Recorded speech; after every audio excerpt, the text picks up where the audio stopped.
Hello guys, ரீசெண்டாக என்னோடய பேபிக்கு வந்து ரீயூஸ்பல் டைப்பர் வாங்கியிருந்தேன். ஸோ இதோட ப்ரைஸ் பார்த்தீங்கன்னா 300.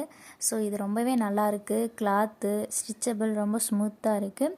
இது நம்ம பேபிக்கு சைஸுக்கு தகுந்த மாதிரி அட்ஜஸ்ட் பண்ணிக்கலாம். பட்டன்ஸும் கொடுத்துருக்குறாங்க. நெக்ஸ்ட்டு பார்த்தீங்கன்னா அதில் ஒரு லேயரும் கொடுத்துருக்குறாங்க. இந்த லேயரை நம்ம வாஷ் பண்ணோம் அப்படின்னா இதை மட்டும் செப்பரேட்டாக எடுத்துகிட்டு வாஷ் பண்ணிவிட்டு திரும்ப நம்ம பேபிக்கு போட்டு விடலாம். ஸோ பேபியோட ஸ்கின்னு எந்த ஹர்ட் ஆகாது. ஸோ அவங்களும் கம்ஃபர்டபுளாக ஃபீல் பண்ணுவாங்க. ஸோ நல்லாவே தூங்குவாங்க. ஃபஸ்ட்டு கலர் பார்த்தீங்கன்னா நேவி கலரு. ஸோ இதுவும் சேம் தான்.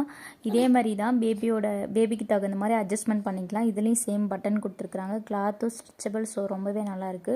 நார்மலாக நம்ம பேபியை வந்து கோவிலுக்கு தூக்கிட்டு போகிறோம் அப்படின்னா கூட அந்த லேயர் இல்லாமே நம்ம வந்து போட்டு விட்டுடலாம். ஸோ வந்து அது வரைக்குமே 1 hour கிட்டவே தாங்கும். ஸோ இது போட்டால் 3 hour கிட்ட தாங்கும்.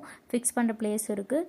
ஸோ தனியாக வாஷ் பண்ணிட்டு திரும்ப இதில் நம்ம ஃபிக்ஸ் பண்ணிவிட்டு பேபிக்கு யூஸ் பண்ணலாம். ஸோ 600 ஒர்த்து தான். ஸோ இது ரொம்பவே நல்லா இருந்துச்சு.